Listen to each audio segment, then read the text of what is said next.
Hi, welcome to In the Rough with Angie. I am your host, and this is episode 1. This is an introduction episode to what this podcast is going to be about. So, in the rough, if you're familiar with the term diamond in the rough just means that I'm still in it. Like, I'm not perfected yet. I'm still working through some things. So that's what I want everybody that I interview to just be able to relax in the fact that we are perfectly imperfect and we are all growing. We are all working on areas, but just to be encouraged that you are going to make it through whatever current challenge you are going through right now. And one of the ways that can happen is by reflecting on things that you have already overcome in life. So, a little bit about myself. I am a stay-at-home mother. I work from home. I have a 7-year-old daughter.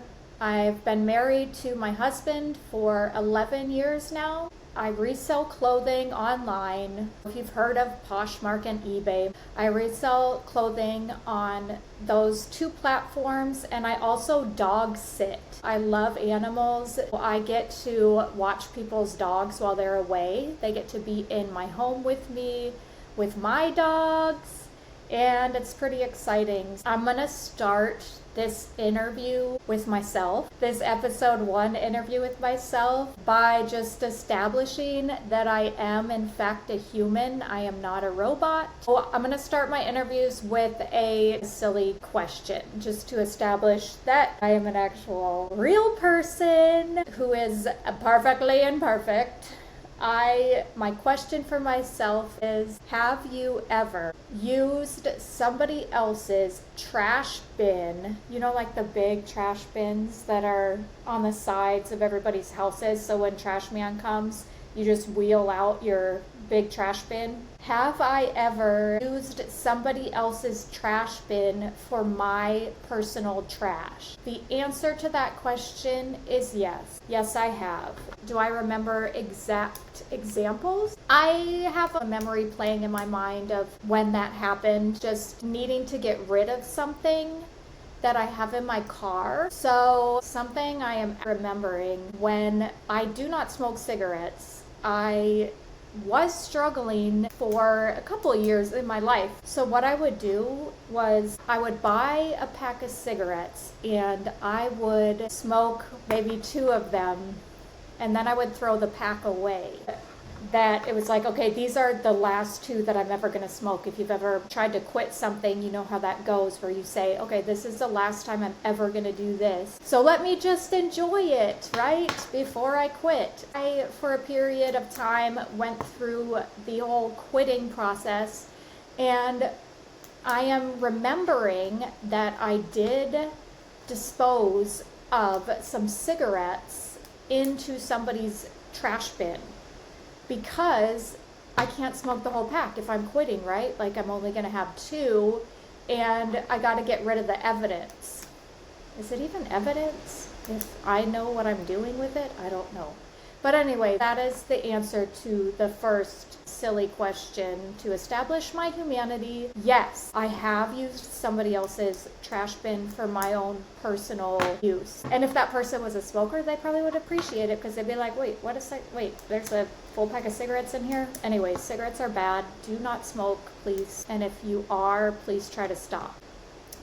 I'm going to tell you how this podcast even came to be and why I felt the need to do it. So I am 42 years old, and when it must have been like 15 years ago, I was going through a ministry school from my church, and I wanted to just be used by God. I wanted to fulfill whatever mission and purpose He had for my life. I wanted that to happen. So I went through ministry school just as a step of faith in the process, a bit more Bible knowledge. Let me see how this is all going to play out. So I went through a 2-year ministry school through my church. And one of my professors, during our last chapel service, so we would have chapel, I think, once a week and we would, worship, sing songs, and then somebody would give a message. So it was our last chapel service of our 2-year ministry school. And my professor said, okay, so last night when I was preparing for our last chapel, I thought, what should I do? I started praying, and God gave me a word for each one of you. He went down the line of students. My guess is there was like 50 of us. That's my guess, but I don't have the best memory. Anyways, trying to paint the picture. He's going to each person publicly and telling them the word that he got for them personally. So when he got to me, he said, what I got for you is diamond in the rough. You are a diamond in the rough. You are a diamond, right? But you don't really see it. You don't fully acknowledge it. And you've got a lot of things to work through. Not that you have some work to do, but basically the message was, you're not there yet, kiddo. You're not there yet, but you have what it takes, basically, right? You're a diamond in the rough. You're chosen, you're a treasure, but you don't really see it, I guess. So anyways, I left that day from the final chapel service. I immediately started looking up what is a diamond in the rough, because why I had never heard it before, I don't know, but I had never heard that term before. So I started looking it up. I started talking with some people close to me in my life about what they thought about it. And they're all like, oh yeah, you are a diamond. I don't know, do something with it, right? So anyways, I decided I would write a book. So I started writing a book about diamonds and as it relates to our faith and who we are in God. And I spent a good amount of time working on this book. So I would say maybe off and on for like a year at least, I was working on this book, and I was figuring out, how do I get out of the rough? How do I just be the diamond? And so I went through this process of researching how diamonds are formed. The way that a diamond is shaped is by another diamond. So the only thing that can shape us really is each other. And then I was having some, I don't know if conflicts is the right word in my faith. I was struggling, I guess, with my identity in God. And I just stopped writing the book. And I was like, you know what? He said I'm a diamond, but am I a diamond? Just debating that. And then as years go on, this is 15 years ago, right? So as years go on, I continue my walk with God. And I just kind of have it in the back of my head, this whole diamond in the rough thing. But it's bigger than diamond in the rough, because it's kind of the way that I have seen myself, and I tend to see myself a lot, is you have potential, but you haven't fully overcome yet. Or you're supposed to do this great purpose in the earth, but you're not quite there yet. Like there's this end outcome of where I'm supposed to be at, but I can never get there. Anyways, that thought has kind of plagued me for years. That am I ever going to just get there? Am I ever going to fully see who I am in God, acknowledge that? Am I ever going to fully be in that? Am I ever going to be able to fully share my voice with others? That feeling of not making it yet, but maybe I can make it one day, has been on my mind for the past 15 years. Anyways, skip ahead to now. I am out on a walk one day because I'm trying to be healthier. The doctor said that I have high cholesterol, or maybe it's a little bit concerning. So girl, get your 30 minutes of cardio in a day. So that's what I've been doing, 30 minutes a day. And anyways, I was out on a walk one day, and one of my friends from this ministry school, we don't talk often, but we still have each other's numbers, and I love her. She texted me while I was on my walk. I haven't heard from her in years, and just out of the blue, she said, hey, I was thinking about you, and I was just going to ask you, are you still going to write that book about diamonds? And as I was walking, was thinking, ugh, I want nothing to do with that, right? Like, I already tried that. It didn't work. Just like the feeling of I'm never going to get it together, right? Everybody has all these stories of how they overcame, how they became who they were called to be. But my story, I just feel like I just never can quite get there. So in my mind, I'm thinking, I don't want anything to do with that anymore. But something comes to my mind on that walk. Maybe I'm not writing a book right now, but I do have to get the message out. I do have a purpose in my life. I want to make a difference. So how can I make that difference? Well, let me just be honest about where I'm at. I am still in the rough. I am still working it out. I am not perfect. I have faith in God to work in me. I have like maybe a tiny bit of faith in myself to be able to work through things. I know I've got great people in my life to help sharpen me and strengthen me and all these things. So I want to be able to share that with the world. And more than anything else, if you're listening, I want you to know that you're not alone. You're still working through something, but nobody has fully arrived, okay?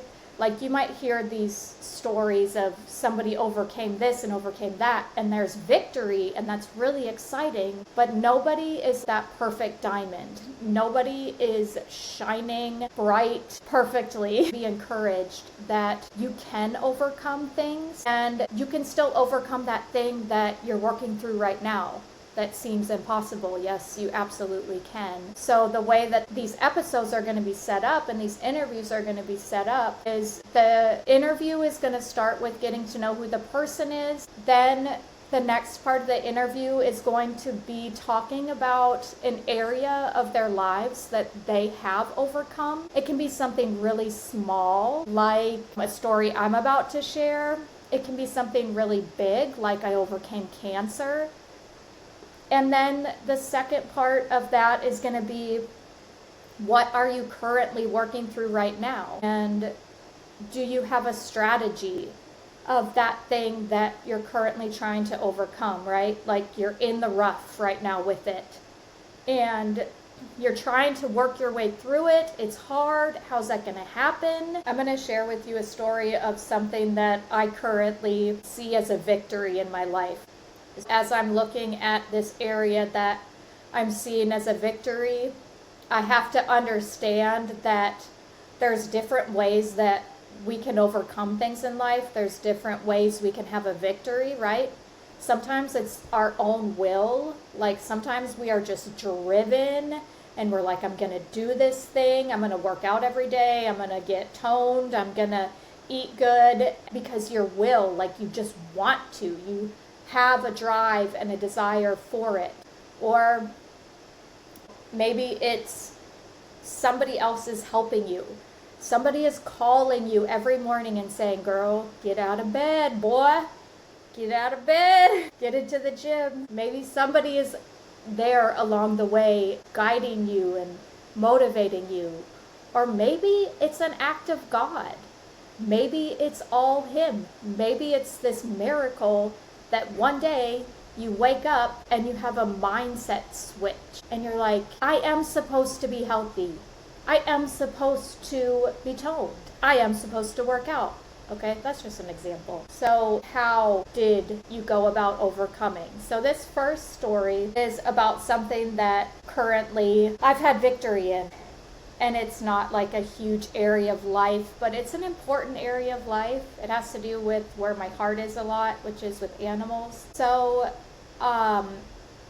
this first area of victory is how I got my dog. He's laying right by me. He's on this little bed next to me, being the sweetest boy in the whole world. And I already have one dog. So last year, at this time, we had a dog named Achilles. I have a husband and a 7-year-old daughter. So we had a dog named Achilles. He was 16 years old and he passed away. And if you've ever had a dog pass away that you love. You know their family, and it is just devastating. It is so hard. My heart goes out to anybody that loses an animal. So anyways, our dog passed away, and we told my daughter, her name's Abby, we said, we're not going to get a pet right away, but we will down the line get another dog. The talking about that started happening. My daughter turned 7 in May. So the talk started to turn into, we're going to get you a dog for your birthday. So my husband and I knew that we were looking for a dog for my daughter and for ourselves around the time in May. So that had given us, maybe it's been like 6 months then since our sweet Achilles passed away. So we kind of had our eyes open, and we're aware if we saw a situation that we would take advantage of it with adopting a dog. And so my sister-in-law, she loves animals too. Anyways, she would periodically send me just links to like different animals in different shelters, and she would jokingly say, just go pick him up, please go get him. And obviously I would want to. So it just took a while, right, for the right opportunity to spring up. So one day, my sister-in-law sends me a message. I can't remember if it was through Messenger on Facebook or if she texted it to me, but she sent me this picture of like 20 dogs, these like, I don't know, like all these puppies that had just been unloaded in this one animal shelter. And after she sent that to me, I sent it to my husband. We ended up that day going and adopting one of the puppies. Her name is Hazel. We love her with all our hearts.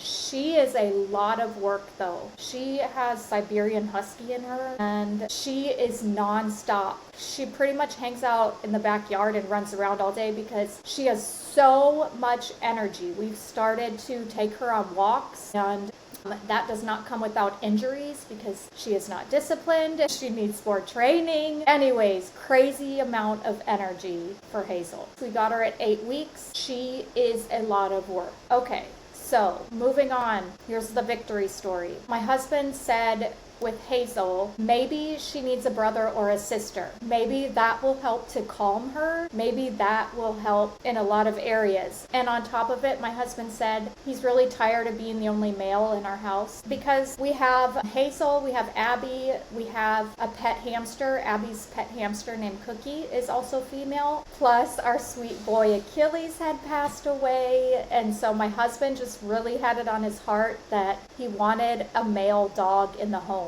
So knowing that, I started to be on the lookout, just in the back of my head. But I also run this dog business from home, so my life feels like constant animals, constant dogs for me right now. So we gotta have another one. So I'm fighting this thought, right? But at the same time, I have a hard time saying no to dogs. I have a hard time, even when somebody contacts me through the dog business and says, hey, can you watch my dog? And I'm already booked. I'll say, yeah, I'll take him. That's part of my problem. That's part of the issue has been boundaries. And am I able to say no? I'm kind of looking around to the idea that we're going to get another dog.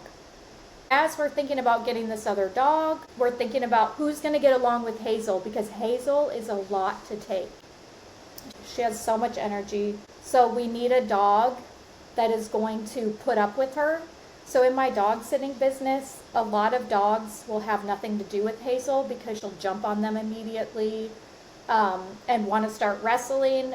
And I will tell you that most dogs don't have that kind of energy. Most dogs that I have watched steer clear of Hazel. They don't want to be a part of it, right? They want to be the sit in your lap type of dogs, have you love on them, they love on you type of situation, and maybe play here and there, but nobody liked the energy that Hazel has. So over time, we've noticed certain dogs that get along better with Hazel. So we've noticed like the small little pug dogs. For some reason, when Hazel's around the little pugs, she will give them their space more than other dogs. And the bulldog type of looking dog, she'll give more space to. If it's a big, large lab, she'll play with the lab will enjoy her. So all these different elements, right?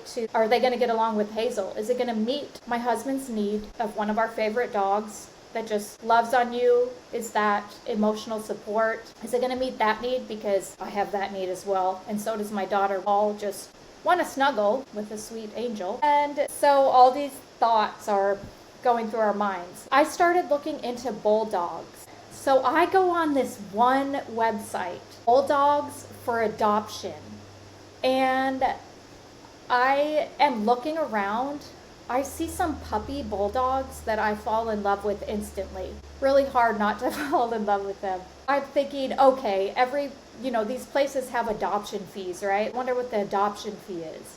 So I call the phone number and she said, yeah, so your dog is going to come with a package, and we guarantee if your dog has any health problems, something happens to the dog passes away, for the first year, we're going to replace your dog. We'll give you a new dog. And we'll also cover its medical issues. If it has any medical issues, we can promise you it's 100% bulldog. And anyways, she's going into the package, and then she starts saying we do have payment plans, and I'm realizing I probably need to get off this call soon because this ain't going to happen.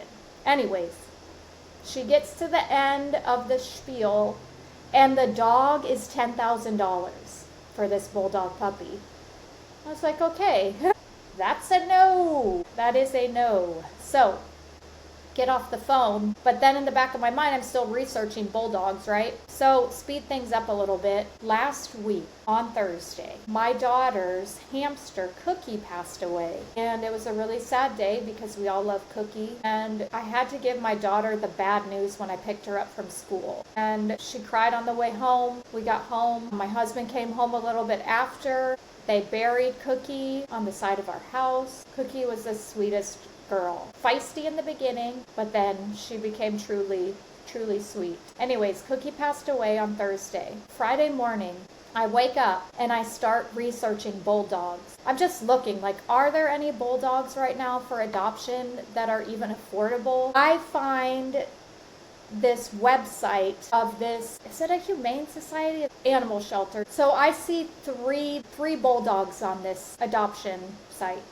And they're all a year old. And I'm thinking, that's perfect. They're potty trained and they're a bulldog. They hopefully would get along with Hazel. Plus they look sweet and snuggly and adorable. And it looks like the adoption fee is only $49. So that's going to be a go for me. So I call my husband, and I had sent him a couple pictures of these bulldogs. And I feel like he's not really feeling it. And I'm like, I thought that you said that a bulldog would work. And he's like, well, yeah, maybe they would, but I have to be there in person. And he said, we can't be as rushed as we were with Hazel. Like when we got Hazel, it was a rush because adorable dog. That's a story for another day. Adorable puppies go fast in these places. Anyways, that thought was in my mind. My husband says, I'm at work all day. This is last Friday, right? He's at work. I work from home. I say, is there any way that you can meet me at this shelter and we can just check out to see if you love these bulldogs, if they could be the new addition to our family? And he's like, no, there's no way I can even take a lunch today. I'm pretty booked. So he said, if you want, you can go visit the shelter. Go visit these dogs. And I said, okay, are you going to trust me then? Like if I find the one, are you going to trust me to bring this baby home? And he said, well, oh, I just snorted. He said, I'd like to be there. Can you wait till tomorrow? And I said, no, because when I called this number, they said these dogs go fast, so I got to get there. And he said, well, that's been our problem in the past, is we go too fast. We need to just slow down. Like if it's meant to be, it'll be, right? So I'm trying to talk him into, can you take a little break? Can you meet me at the shelter? The answer is no. Then I start thinking, okay, should I just go see the dog, these bulldogs? Do I even have the capacity to say no, to not bring a dog home? Do I even have that ability? I don't know. Because like I said, I'm working on boundaries with saying no to animals. Anyways, I call my husband back after reflecting, and I say, okay, let's say I get there and I see one of these dogs and I realize it's your son. and you trust me to make that decision to bring him home. And he said, no, you look at him today.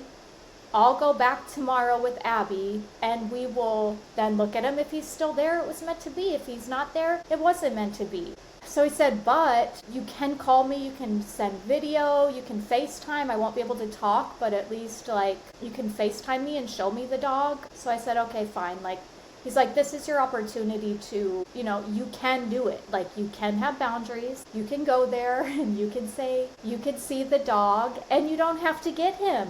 Like, you don't have to fall in love with every dog. You don't have to say yes to every dog. So I'm like, you know what? I can do that. So I get off the phone with my husband and I start praying. I'm like, Lord, you're going to have to help me, because I know it's so hard to go into these places, to see these sweethearts in there and not want to rescue one, right?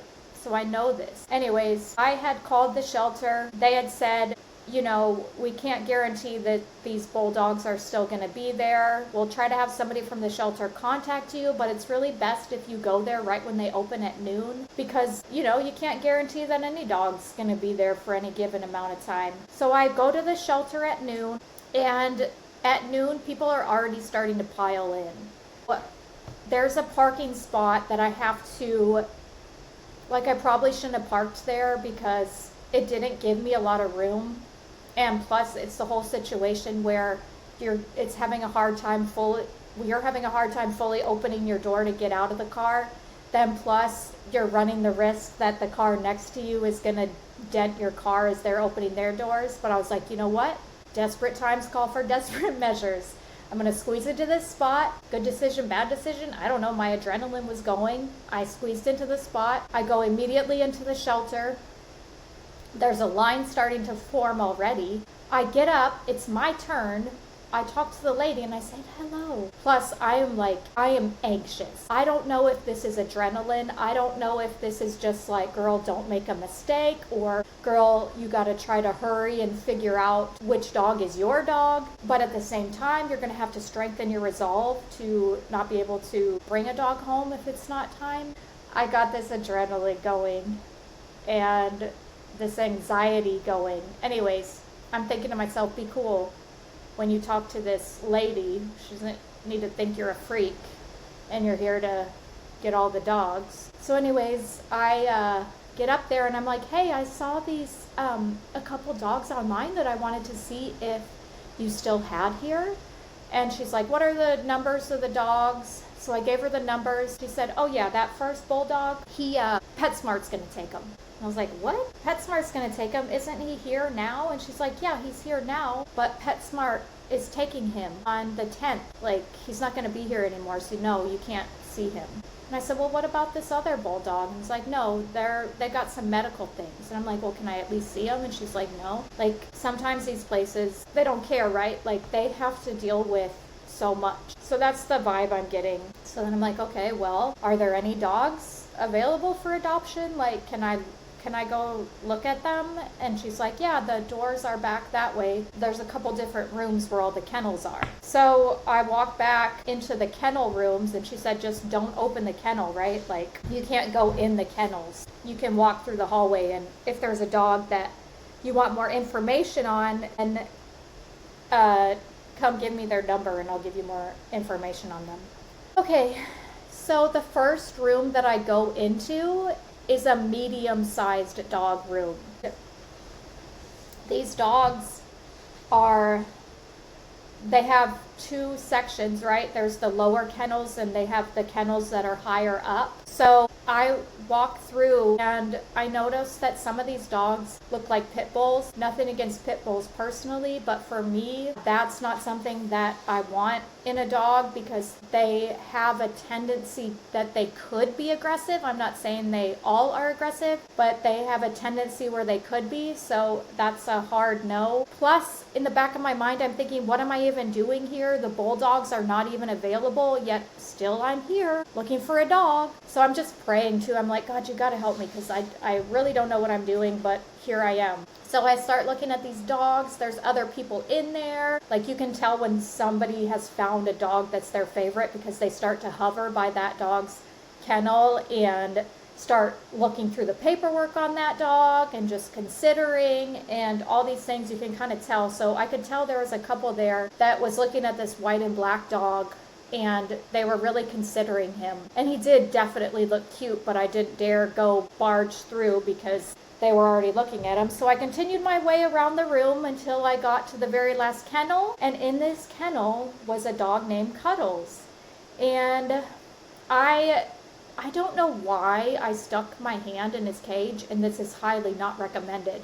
He was so sweet. He was so precious. Something in me was like, I need to connect with this dog. I did the thing you're not supposed to do. I stuck my hand in the thing to say hi to him, right? In his kennel. And he immediately licked my hand. He was a sweet, sweet boy, and I just loved him so much immediately. I know like that is, easy to do, but for real, this dog is special. So anyways, I took a video of him to send to my husband.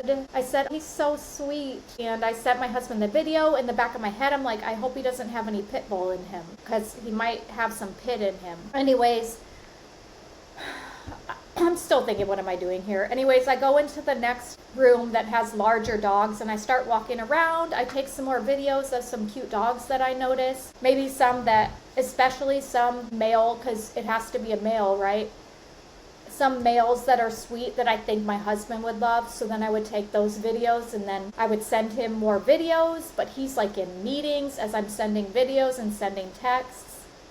Anyways, I leave the large dog section of kennels, and I think, should I go back to the medium dog room? And I decide to go back to the medium dog room, and when I get into the medium-sized dog room, there is a lady and a worker standing in front of Cuddles' kennel. And I'm thinking, oh no, man, she probably wants him, right? Like, she realized how awesome this dog is just as quickly as I did, and now she's asking questions to one of the guys that works there. So I eavesdropped the conversation a little bit, stepped a few cages over, and was trying to listen to what she was saying. And I thought she asked him, does this dog have some pit? Like, do you know if this dog's going to get any bigger? And he's like, no, I don't think it has any pit, and maybe he'll get a little bigger.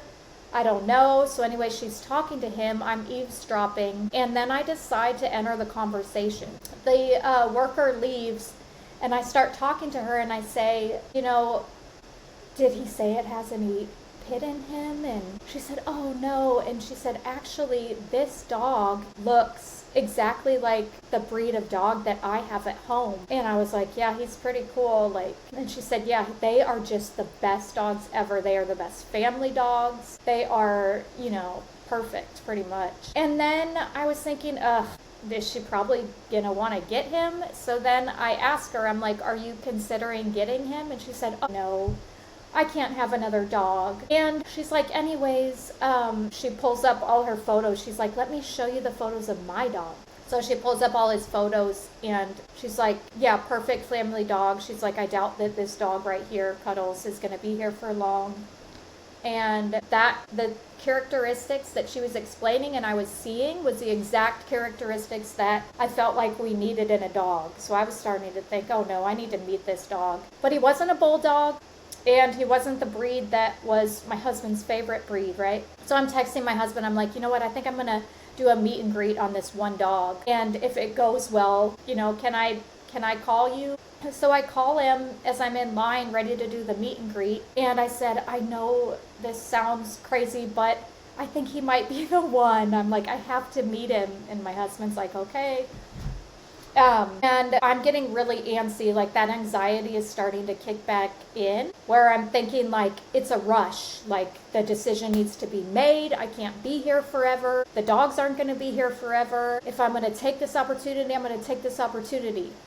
So they get one of the workers to come take out Cuddles to do a meet and greet with me. So this worker takes me and Cuddles outside. Cuddles immediately looks back at me, acknowledges me, gives me kisses outside, and Cuddles is like giving kisses to this worker. And I call my husband and I do FaceTime with him so he can see Cuddles, and Cuddles is just licking my face, being the absolute sweetest. Anyways, I spend a little bit of time with Cuddles outside. And I'm thinking, this is the one, like, what am I gonna do? I was gonna have boundaries, like I wasn't gonna come in here and just get a dog without my husband meeting him. So I called my husband. I'm like, I know this sounds crazy, but I think he's the one. Like I said, I'm not doing the thing that we said I wasn't going to do. This isn't like a boundary issue. I really think that you will love him. I really think he is the one. Now, something that I didn't mention, sometimes I've got it on my wrist, it's 33, but it's the age that Jesus was when he died on the cross for our sins. So that number to me, periodically, if I see it, I feel like I'm on the right path. So when I was talking to the lady by Cuddles Kennel, I saw 33, and I can't remember if it was on the sheet of paper or something else, but it was just a sign to me like you're on the right track. Things are going the right way. So I say to my husband, do you trust me? Do you trust me?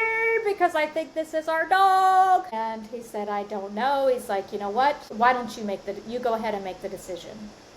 So the decision ended up being, I ended up getting Cuddles. And now his name is Major. He is Major Cuddles. And I brought him home. He met Hazel. I mean, this is like perfection at its finest. He goes to Hazel, and Hazel immediately gets in the submissive position. Hazel's not submissive. They wrestled around, they played. Then I brought Major back inside, and I went to get my daughter. I picked her up from school, and I said, today, I had good news.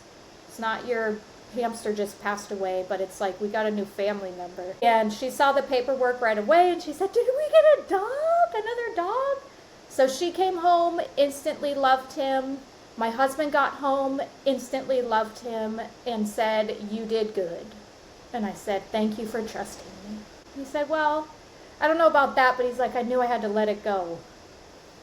Moral of the story. How did I overcome this challenge? Okay, well, one way, I believe 100% it was God. I was talking to him. Sometimes I will ask God for something and it will take 10 years before it comes into fruition. This, I felt like everything was moving super fast. I was getting yeses. All the doors were open. I sensed God with me. This turned out to be the perfect dog for us. Okay, so it was an act of God. It was also, my husband believing the decision over to me, staying in contact with me, encouraging me. I'm talking to God, I'm talking to my husband, and I am telling myself, you are gonna not let this idea in your mind that you don't have what it takes to do this creep in. You're not going to allow that. You're going to go through the process. So I went through the process. So that's my little story of overcoming. The area right now that I'm currently walking through relating to this, that I'm still in the rough with, is training Hazel. Oh, my voice is even cracking. The story where I'm still in the rough here is learning how to calm Hazel. So do I have any strategies for that? Well, the things that have been working so far is Hazel likes to be outside. She loves being outside. So I don't feel bad that she's outside the majority of the day. She sleeps inside. But we have a big backyard that she can just run around and play in. I was taking her for walks. My husband took her on some walks. She kind of messed up his back from the walks, and she also contributed to my plantar fasciitis. Is that how you say it? Where it hurt, where my foot hurts or whatever. And I can't do a lot of walking without my foot tightly, what do you call those things? It's like a booty thing that you slip on your foot that adds pressure all around your foot, so it helps with the plantar fasciitis. Anyways, she was aggravating that because she wants to run the whole walk. She's strong. The walks worked for a while, but now are not working. So now part of the strategy is, well, the next step was going to be, get her like a brother or sister, help her to get some of that energy out. That's been an answer to prayer. That has been successful, but Major does need breaks from Hazel. He can't be in her energy the whole time. So anyways, the next strategy for overcoming the craziness of our wonderful Hazel is I'm going to get her a weighted vest to help with her anxiety. I've already tried calming chews for her, don't do much for her. So we're going to try the weighted vest next. That is the strategy. Okay, so this concludes the first episode. I wanted to introduce myself. I wanted to give you an idea of what this podcast is so that when I interview people, you know what you're going to get. You're going to get stories of things that people have overcome. You're also going to get stories of things that people are still overcoming, still in the rough with, right? Like, we're not all shining bright. Life is a continual process of working things out. So you're not alone. If you haven't reached this victory spot, it's okay. Try to think of an area, even a small area in your life that you've had victory in. Think about how that happened. How did you get that victory? And then think about what you are working on right now. And can you apply the same strategies that went into the thing that you have overcome into this thing that now you are working through? So for me, I'm still going to pray about it. I'm going to ask God, like, what do I do that's best for Hazel? What do I do to, make sure the dogs aren't running our lives? Because that's also another issue. And anyways, that concludes episode 1. I really hope that you follow these episodes and follow this podcast and listen, because you are going to be encouraged. This is something like beyond myself that I want to do to let people know that you're not alone. We are all working through it. We are all in the rough, and we're going to come through the other side. At some point, we are going to come through the other side. So thank you so much for listening, and exciting interviews to come. Thank you. Bye.